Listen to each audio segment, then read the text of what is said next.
Hello అండి. ముందు mini వ్లాగ్‌లో చూసాం గదా! అగ్నిలింగంకి వెళ్ళే దారి అని సెకండ్ వన్. ఇక్కడికైతే వచ్చేసాము. ఇక్కడి నుంచి ఎంత పెద్ద క్యూ ఉందో అండి. ఇంగ లోపలికి వెళ్ళి దర్శనం చేసుకుంటే ఇంకా అక్కడే మనకి గంట, గంటన్నర టైం అయిపోద్ది. ఇప్పటికే 9 దాటేసింది అనేసి అందరూ అంటున్నారనమాట. ఇంక సరేలే ఎండలో మళ్ళీ పిల్లలు కూడా గిరిప్రదక్షిణ చేసే సమయంలో ఇబ్బంది పడిపోతారని మేము బయట నుండే దేవుడిని దండం పెట్టుకొని అక్కడ ఒత్తులు, కర్పూరం వెలిగించేసుకొని ఇంకా స్టార్ట్ అయ్యామన్నమాట. కొంచెం ముందుకు నడుస్తూ ఉంటే ఇక్కడ చాలామంది హిజ్రాస్ అయితే ఇంకా పిల్లలకి దిగదీస్తున్నారన్నమాట.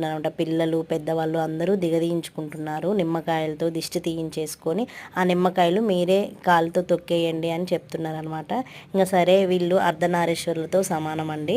మీరు కూడా ఎప్పుడైనా కానీ ఇలాంటి వాళ్ళు కనిపిస్తే మీరు కూడా అమ్మ వాళ్ళకి కొంచెం డబ్బులు ఇచ్చేసి వాళ్ళ చేత దిష్టి అనేది తీయించుకోండి. మెయిన్గా పిల్లలకైతే మేము కూడా తీయించేసుకొని కొంచెం డబ్బులు అయితే ఇచ్చేసి ఇంకా మేము ముందుకైతే వచ్చేసాము. నెక్స్ట్ లింగంకి వెళ్తూ ఉన్నా అనమాట.